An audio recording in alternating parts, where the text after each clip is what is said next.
नमस्कार, आपका स्वागत है एमडी वार्ता यूट्यूब पोर्टल पर। आइए नजर डालते हैं आज की कुछ खास खबर। तो आपको ले चलते हैं आजमगढ़ जनपद में, जहां कार्तिक पूर्णिमा को आजमगढ़ में टूटी सैकड़ों साल पुरानी परंपरा। दुर्वासा धाम पर पहली बार नहीं लगा मेला। दुर्वासा ऋषि की तपोस्थली पर प्रतिवर्ष होता था 2 दिवसीय मेले का आयोजन। देश के विभिन्न हिस्सों से पहुंचते थे 3 लाख से अधिक श्रद्धालु। मान्यता है कि कार्तिक पूर्णिमा पर तमसा मंजूषा के संगम में स्नान से धुल जाते हैं सारे पाप। कोरोना को देखते हुए स्नान की छूट मिली, लेकिन मेले की अनुमति नहीं मिली। भक्त निराश होकर रह गए। कार्तिक पूर्णिमा आजमगढ़ में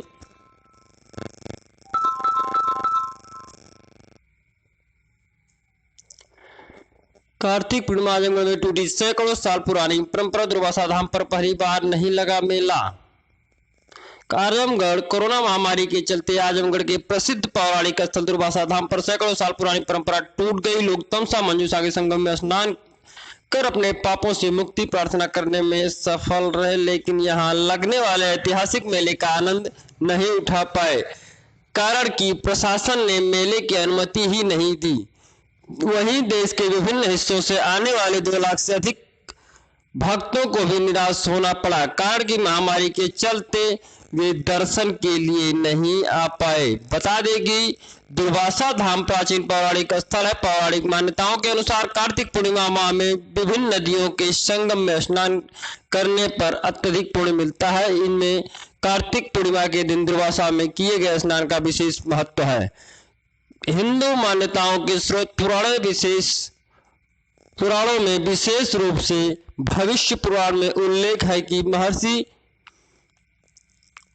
अत्रि और माता अनुसुईया के तीनों पुत्र दुर्वासा, दत्तात्रेय व चंद्रमा मुनि जी ने तमसा नदी के संगम स्थलों पर तपस्या के लिए चुना था।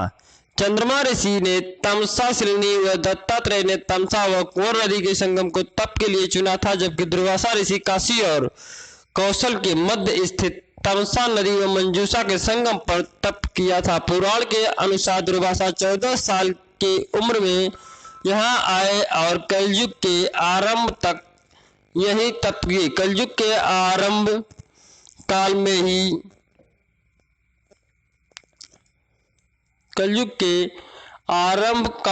ही